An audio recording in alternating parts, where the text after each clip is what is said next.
Hello जिज्ञासु peoples, क्या वो जॉब जिसकी आप तैयारी कर रहे हो, जिसको आप अपना फ्यूचर देखते हो, क्या वो आपको मिलेगी? नहीं नहीं नहीं, मैं आपकी काबिलियत पर कोई सवाल नहीं उठा रहा। मेरा मतलब है कि क्या वो जॉब फ्यूचर में एग्जिस्ट करेगी भी या नहीं। जिन जॉब्स को पाने के लिए आप अलग अलग सब्जेक्ट्स पढ़ रहे हो, एग्जाम क्रैक करने की तैयारियां कर रहे हो, क्या होगा अगर मैं कहूँ कि इनमें से ज्यादातर जॉब्स बचेंगे ही नहीं? Don't say that.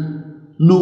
अब आप सोच रहे होगे कि भाई क्या कह रहा है, ऐसे कैसे हो सकता है, क्योंकि सभी चीजें तो एक इकोसिस्टम में चलती हैं। वेल, इसी चीज को तो हम इस वीडियो में जानेंगे कि ऐसा कैसे हो सकता है। इसीलिए वीडियो को जरा सा भी स्किप मत करना, क्योंकि ये आपके लिए वैल्यूएबल भी साबित हो सकती है। अब हो सकता है कि आप में से कई लोग गूगल या किसी और फेमस कंपनी के लिए किसी पर्टिकुलर पोस्ट के लिए तैयारी कर रहे हो, और कुछ तो ऐसे भी होंगे जिसमें आपके रिश्तेदार आपसे ज्यादा इंटरेस्टेड है आपके जॉब के लिए। तभी कोई ना कोई तो आकर कहता ही है कि मेरी इस कंपनी में जान पहचान है, बोले तो लगवा दूं। मगर इनकी ये जान पहचान आने वाले समय में बस जान पहचान ही बनकर रह जाएगी, क्योंकि ये जॉब्स ही नहीं बचेगी। हाँ जानता हूँ, पहले भी कह चुका हूँ। तो अब सवाल ये उठता है कि आखिर ये जॉब कैसे नहीं बचेगी? क्या इनकी जगह कोई और जॉब्स भी आएंगी? अगर हाँ तो वो कौन सी होंगी?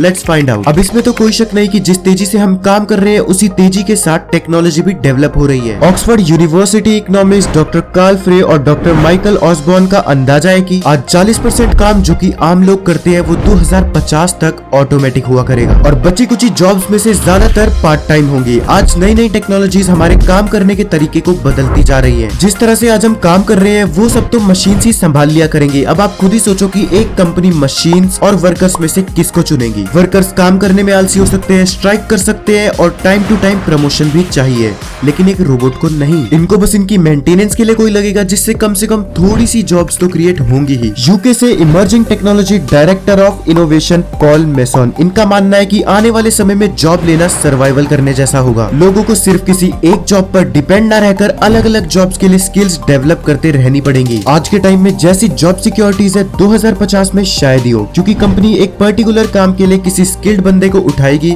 उसे पे करेगी जब तक उसको वो काम करवाना है, फिर उसके बाद टाटा बाय बाय, अब चलो कोई और जुगाड़ करो। और ये सारी जॉब्स मंथली बेसिस पर होंगी, एज आई सेड बिफोर की ज्यादातर पार्ट टाइम होंगी। लोगों को अपनी स्किल्स को नई नई टेक्नोलॉजीज के साथ अपग्रेड करते रहना पड़ेगा, तभी उनको जॉब मिलने के चांसेस ज्यादा बढ़ेंगे। अब सवाल ये है कि रोबोटिक रेवोल्यूशन के बाद आने वाली जनरेशन यानी हमारे बच्चों के करने के लिए क्या बचेगा?